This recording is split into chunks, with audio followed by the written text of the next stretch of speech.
Hi, this is Richard Edelman, and you're listening to The Trust Makers.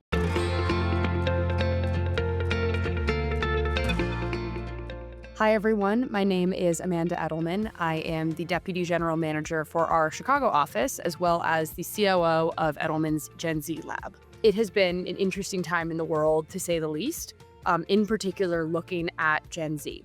We just released a report a couple of months ago that looked at some changes that generation had faced, whether it's in their aspirations, their beliefs, or even their fears, and in particular, what they wanted from brands.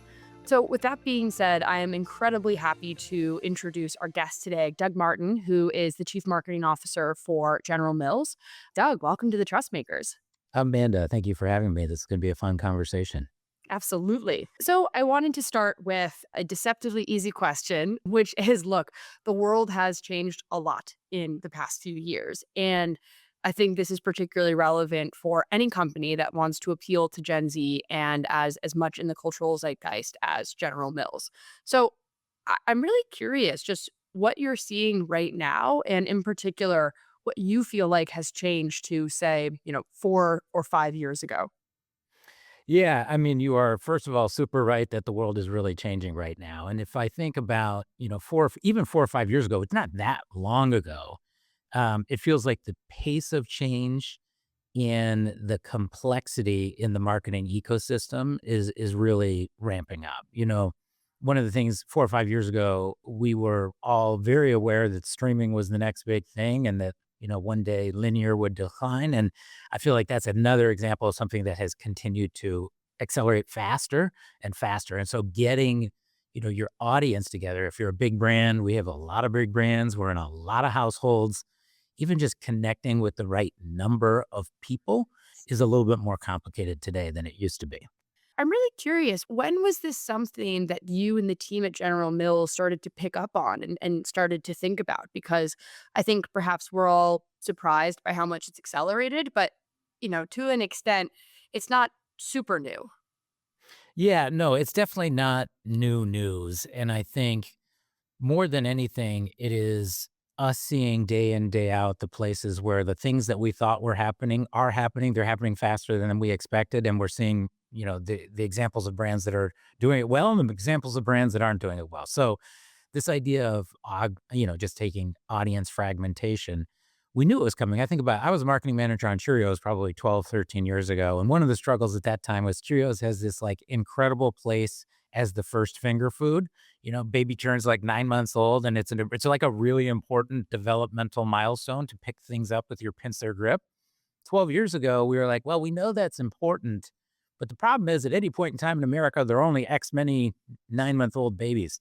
And that's because I think we had a very kind of TV broadcast approach to thinking about our marketing.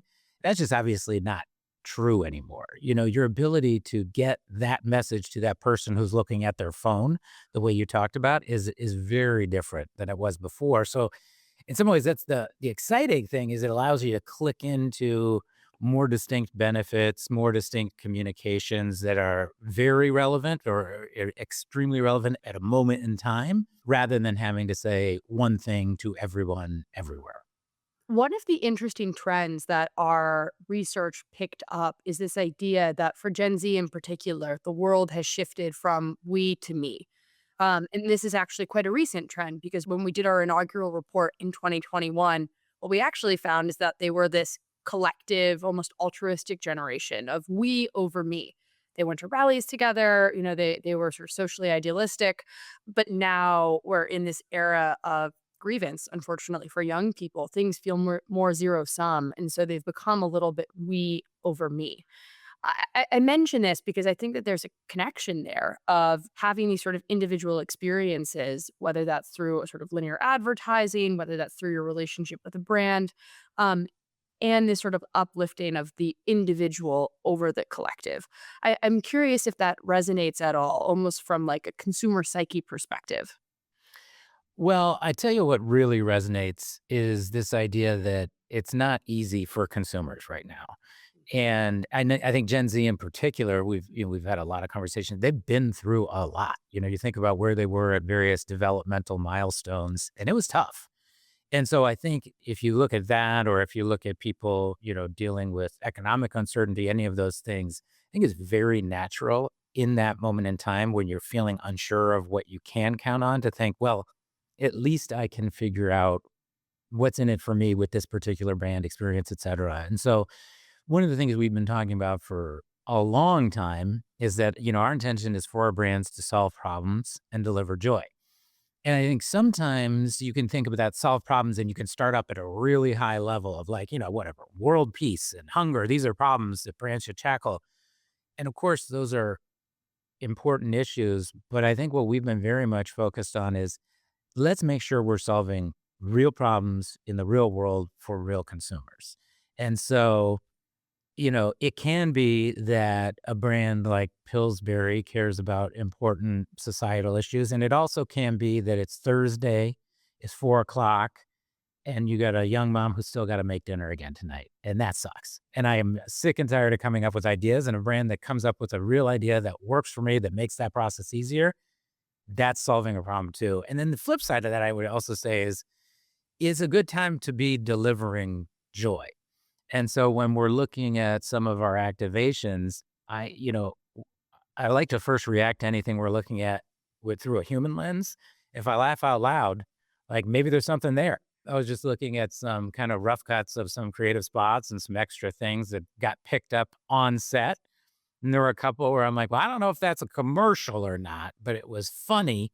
And we should find a way in service to our community to get this thing out in the world. And maybe the intention of this little piece of creative is just to make someone laugh and to bring them a laugh from a brand. And not every single thing we do has to solve all of the brand problems all at once. Hmm.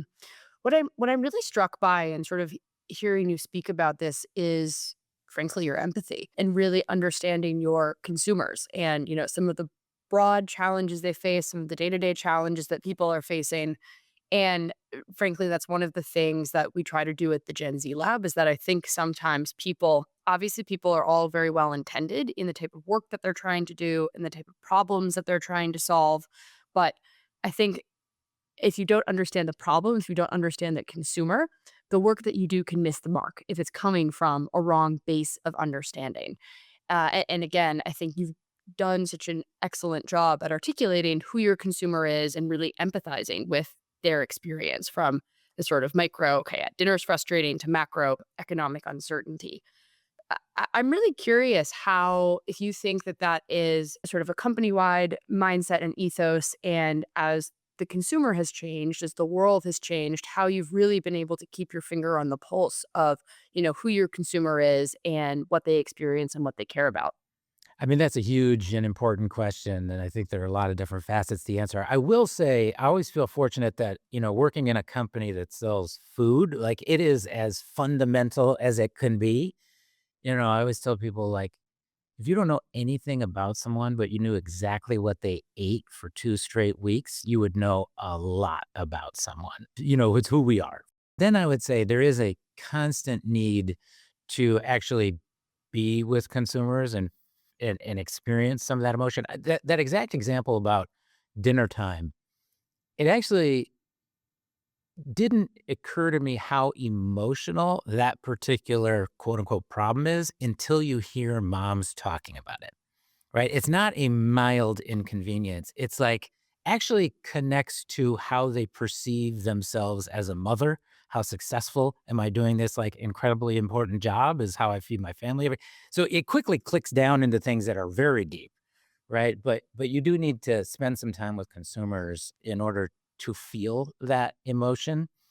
And then I think the other piece is, my God, we have so much data now. There's so much. It feels like the sources of data are always exploding, and I think a newer challenge, has become how do we take all of those sources of data, which are inherently not don't have a face and an emotion attached to them, but are telling you something quite important, and then go from the this is what's happening. So what does that mean?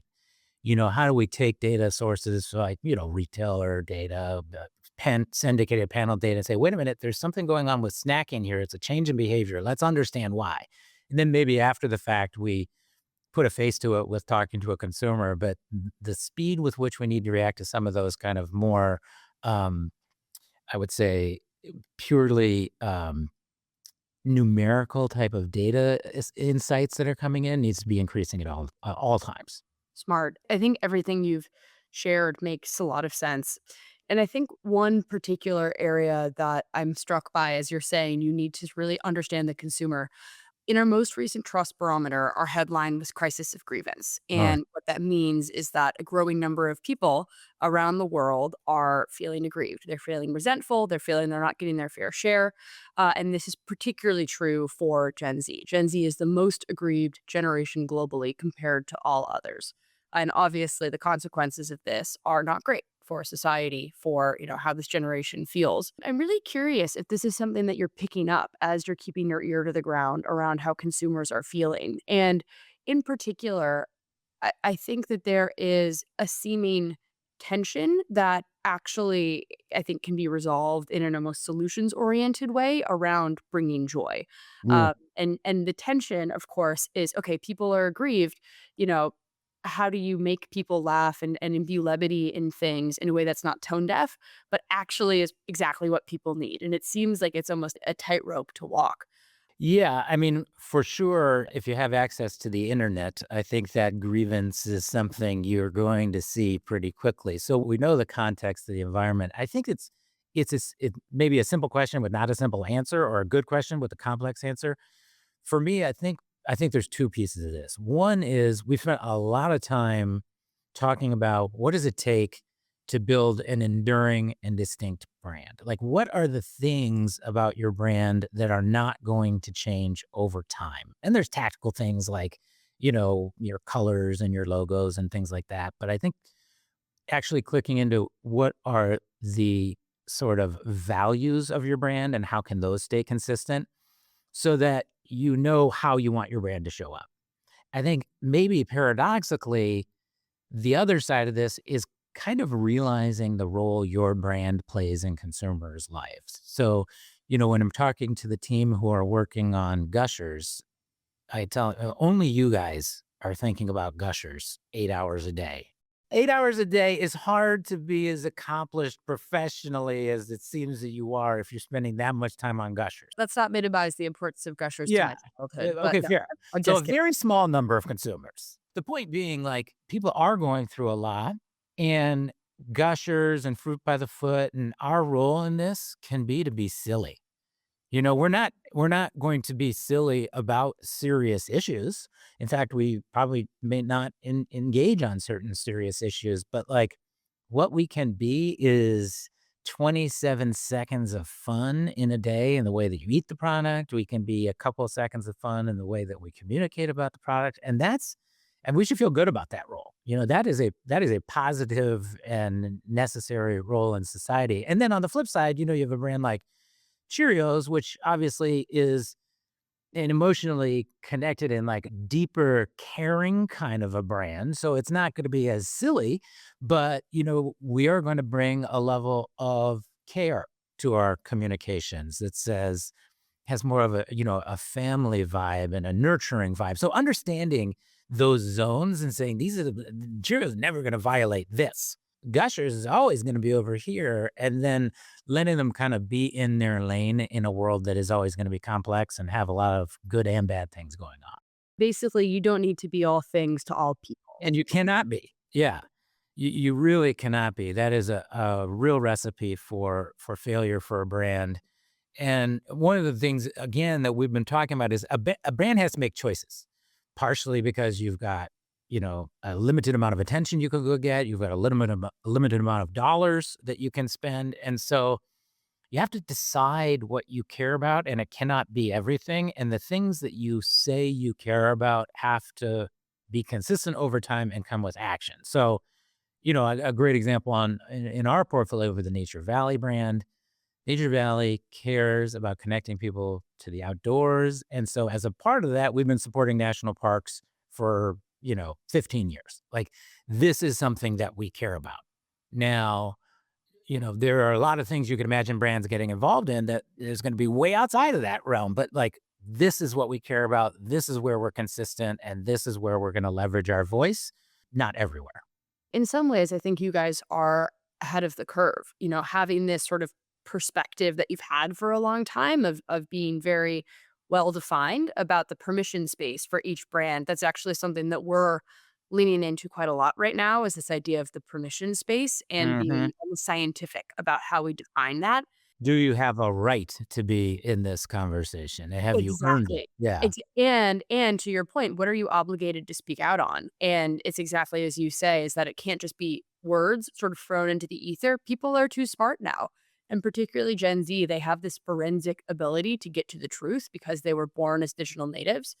And so it really has to be backed up with action. If you're making a statement, but things are not reflected in your ESG report on your website or, whatever the sort of reporting framework is or wherever the follow through is, if it's not there, people will find out and will call you out for it. So obviously very smart that you're sort of ahead on this. I do want to click in a little bit, which is, as you say, there are certain brands that are able to add more levity and be more silly and be more fun, gushers, among them. Are there ever times where you kind of pause and you're like, huh, maybe we shouldn't do this. Maybe it's too fun. Maybe it's not the right moment or the right time, or you feel pretty confident in that consistently. I mean, it's something that that we do now that we didn't do 10 years ago is we are always listening for what is the dominant conversation of the day. And there are times where we will say, you know what? No one needs to hear from General Mills brands today. Especially if you think about the social space, et cetera. So we might pause advertising if something particularly negative is going on in the world and everyone, just needs a day to focus on that. But I think the other thing that we're trying to do more on the learning side of things is find those opportunities to connect with consumers in a very limited way and sort of challenge how far can this voice stretch? The opportunity to say, what is too silly? Like now this is wacky and it didn't make sense and I didn't like it and it annoyed me. And so we tend to test those things in a more controlled or limited environment to understand because we end up having these amazing conversations where we're like, no, let's really define what the fruit by the foot brand of silly is. And they can sound ridiculous and probably conversations that if someone came in from another company, they'd be like, What are you talking about?" But the is and is nots are really helpful. We are about wacky fun. We are not about making fun of. These kind of things can help really ground a team in where and how a brand might interact. Because you cannot prepare for all of the things that are going to happen in the course of a year. And that is another huge change where it would be nice to come up with an annual plan and then run it. But like you don't know what's going to hit, what's not, what are the conversations that are going to be surrounding your brand, et cetera. So you have to have a little bit of flexibility there. Yeah. And I think that, again, very, very, very smart and in many ways ahead of the curve. I think that many brands for the past few years have been building their list of, what are we? Whereas fewer have been articulating the what are we not? Who are we not? And each of those is incredibly important because to circle back to one of the words that you used at the beginning of the conversation, the world is so much more fragmented. And so what that means is that the opportunities that you can take advantage of or conversations you can participate in went from 1 to 100. It totally exploded. And so as a result, you have to be really judicious about where and how you show up, not just from a consumer perspective to ensure you're not diluting the conversation, but even from your own internal bandwidth, of Yeah, your team. completely. Yeah. You can only do, 10 conversations, not 100, even if there are, potentially 100 that it could be relevant for. I will say one thing that I feel has changed. It'd be interesting to look at your learning about when the we shifted to me. But one thing that I definitely feel has changed in the last 5 years is there was a point in time where there was you felt like there was a pressure for a brand to respond to everything.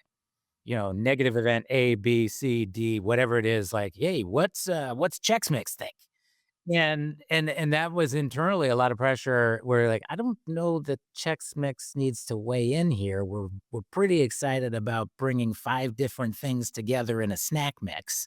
I don't know what we think about, serious issue number 1, 2, or 3. And so it felt like that pressure at that time was somewhat coming from younger, more idealistic consumers. And I do not feel that the same way. And I think people probably heard enough from brands where they're like, "Wait a minute, thank you, no thank you," that I think consumers appreciate the focus on what a brand stands for as well. I think that's absolutely right. And it's exactly as you say, that pressure was actually the catalyst for us to start the Gen Z Lab in the first place. And it's exactly as you say that there started to be more and more pressure on brands to speak out on every single issue. A lot of that did come from young people, but the stakes were very high because if you said or did the wrong thing, then you canceled. And so a lot of our clients felt paralyzed. And so, again, that was our catalyst to create this to help our clients sort of navigate that very treacherous terrain. To your question, we actually started to see a change about a year ago when we saw actually more and more political activity from Gen Z on the right. Right wing, even some alt right, and this is particularly across Europe as well as the US, as well as different places around the world. And so we thought this was fascinating. Again, the stereotype of Gen Z being, generally quite left wing.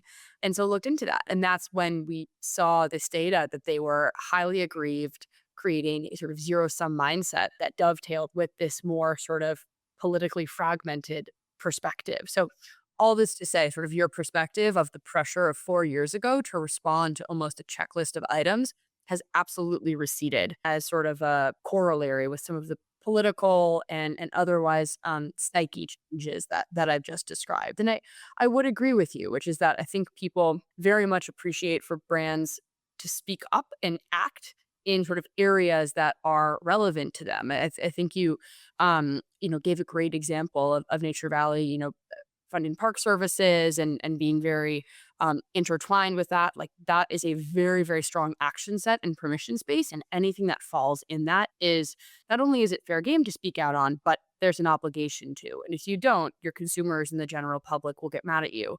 But if it's outside of that, you can be a bit more selective about what you want to speak out on. Yeah, you get outside of that and people are like, maybe focus on the snack bars. Yes, I think that's fair. And as you say, anyone who owns social media can help keep their finger on the pulse of the world right now, which I think is absolutely true. So I did have another question that I wanted to ask. That's a slightly different topic, which is that from what I understand, a lot of your consumers are not just buying for themselves; they're buying for their families. So their parents, particularly with younger children. And one of the things we had talked about is that Gen Z is just starting to age into that which I'm sure will make a lot of listeners here feel quite old, is that Gen Z are entering their sort of young parenting years. So I'm really curious if you have any thoughts or insights to share from that perspective and understanding Gen Z not just by themselves, but as sort of parents in particular. Yeah, first of all, I wanna say that I had a personally traumatic event this week because I feel like for like 10 years, we've been talking about 55 plus and boomers. We've been using those synonymously, and, it occurred to me that it is actually my generation that is 55 now, so that's very difficult to realize, and I coulda seen it coming because it's really just math. Emotionally traumatic. Yeah, but I think this is a great point where, um listen, it is interesting to talk about the differences between generations. It is extremely instructive to understand the shared experiences that they've gone through to shape them. It is also life stage that can define a tremendous amount about a consumer. And so, you might have more in common with someone who also has a 3-year-old child, if you have a 3-year-old child, than someone who was born that year, just because the challenges of your day are gonna be kind of more about your family and your family kind of composition. And so, we have historically always been a company that is over-indexed towards households with kids. And we have some, the convenience and the solutions that we offer across a range of brands have made that true. And so very important for us to understand what are those kind of parenting values and how are we going to talk to this new generation as they become our kind of core, they will become our core constituency as we stay households with kids. And what's different, what's same. And I think there's a lot that's the same, the way that people care for their children, the way they think about the primary importance of parenthood. I think the thing that is changing is an expectation for multiple options. I think if you were to kind of really get in the Wayback Machine and say, what is the General Mills that has grown in this world to become the one it is today? You would go back to like post World War II, GI Bill, people move to the suburbs. That car over there in the neighbor's yard is the one that I want in my yard, et cetera. And we can put a delicious fresh product on the same shelf of every grocery store in America. I think now you have people living in very different digital worlds who might be next door neighbors, who might have different awareness of allergies and things like that, or different perception of what makes a healthy breakfast or not. And so I think for us, we need to make sure that we are continuing to and always working to develop a range of product solutions that solve this like diverse need set.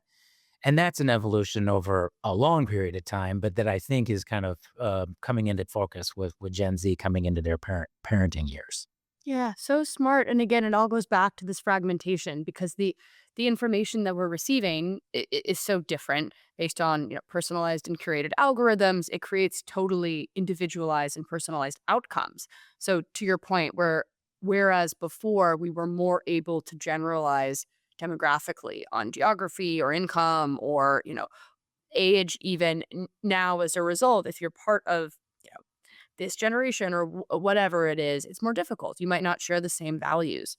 And you made the interesting point around life stage as defining people versus just age. I think that's right. I would say for Gen Z, it's slightly less relevant because, or it's not come to the fore yet because they're just starting to have children. I'm sure over the next 5 to 10 years, though, we'll see a much broader, you know, array as some have children and they become more similar to millennials, some don't, and they're, still sort of similar to younger Gen Zs. What I will say though is that we started to see this interesting trend of actually a fragmentation within Gen Z. And it's in our data and it's also been reported on of like Gen Z 1.0 versus Gen Z 2.0. And it's roughly at the midway point between those ages. Gen Z 1.0 tends to be more left leaning.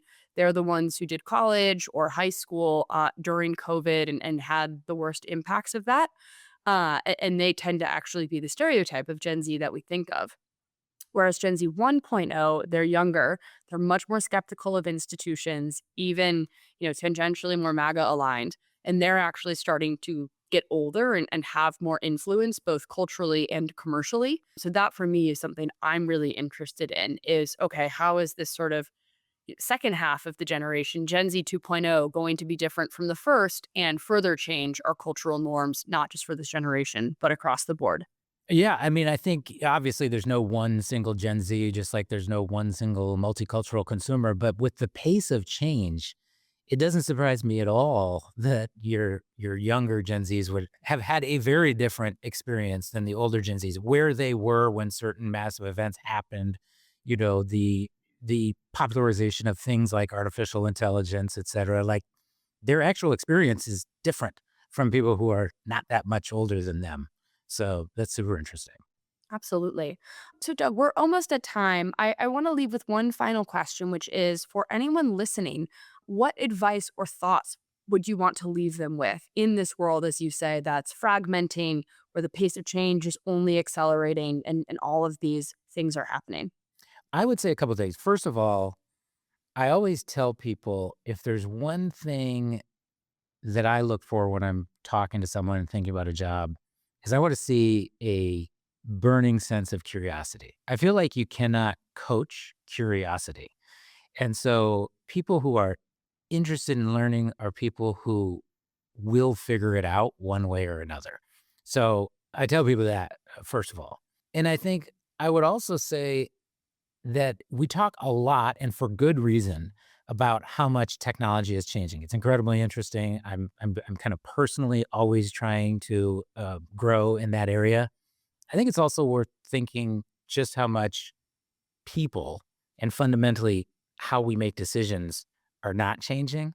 And so what we have to do is understand the tools of technology and the way that's evolving and the way that it might be influencing decision making, but then really understanding people. Like at the end of the day, you mentioned empathy for what someone is experiencing in their life, your consumer, your customer, and then where could your brand meet them and make their day a little bit better, if you have a deep passion for learning about that and a curiosity about the world, like that's a person that I would hire. Amen. Doug, thank you for those beautiful and wise words. Thank you so much for your time and your very insightful answers to all these questions and wonderful conversation. Thank you, everyone, for tuning in to The Trust Makers. We will see you next time. Thank you for tuning into the Trust Makers, an Edelman podcast in partnership with Advertising Week, where we speak with leaders and other trust builders across institutions. See you next time.